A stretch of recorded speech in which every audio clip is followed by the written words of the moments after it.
हाय दोस्तों, कैसे हैं आप सब लोग। हम बात कर रहे थे कि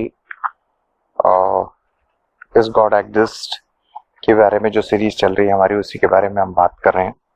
उसमें हम पहले बात कर चुके हैं ब्रीथ की, और फिर डाइजेशन सिस्टम्स की। आप पिछले पॉडकास्ट सुन सकते हैं। और इस पॉडकास्ट में भी हम बात कर रहे हैं कि धड़कनों की हम बात कर रहे हैं। अगर हम ध्यान से देखें, सुने और समझें, तो हमारी जो हार्ट बीट्स हैं, हमारा जो हृदय है, हार्ट है, वो लगातार धड़कता रहता है, जिसका हम पर कोई कंट्रोल नहीं है। मतलब हम उसके लिए रिस्पॉन्सिबल नहीं है, बट वो चल रहा है, और जब तक हम जिंदा रहते हैं वो चलता है।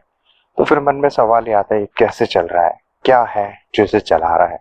जब से आप पैदा हुए तब से आपसे ये धड़कन लगातार चल रही है, और जो है हम उन धड़कनों को सुन सकते हैं, समझ सकते हैं कि ये दिल किस तरह से धड़क रहा है। तो उस धड़कने के पीछे जो शक्ति है वो कौन सी है?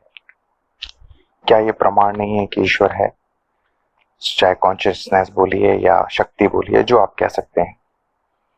लेकिन सवाल ये है कि हम अपने दिमाग की उलझनों से थोड़ा सा बचें और ध्यान से, शांति से बैठें और सुने, तो हमें ये रियलाइज होगा। हम जो है अपनी धड़कनों को स्टेथोस्कोप से भी सुन सकते हैं। चाहे तो बहुत ही शांत जगह पर आप हाथ लगा के भी सुन सकते हैं। जब हम सुनते हैं और हमें रियलाइज होता है, तो हमें महसूस होता है कि यही जो है सबसे बड़ी नियामत है। एक एक प्रूफ है, एक प्रमाण है ईश्वर के होने का।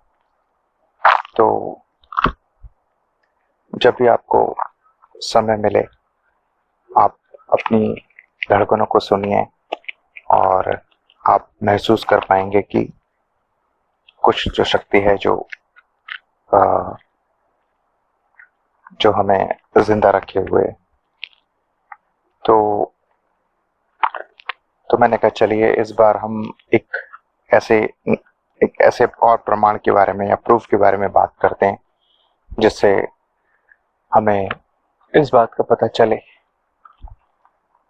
तो चलिए नेक्स्ट एपिसोड में हम बात करेंगे और किसी एक नई अच्छी चीज के बारे में। सुनने के लिए बहुत बहुत शुक्रिया। Thank you.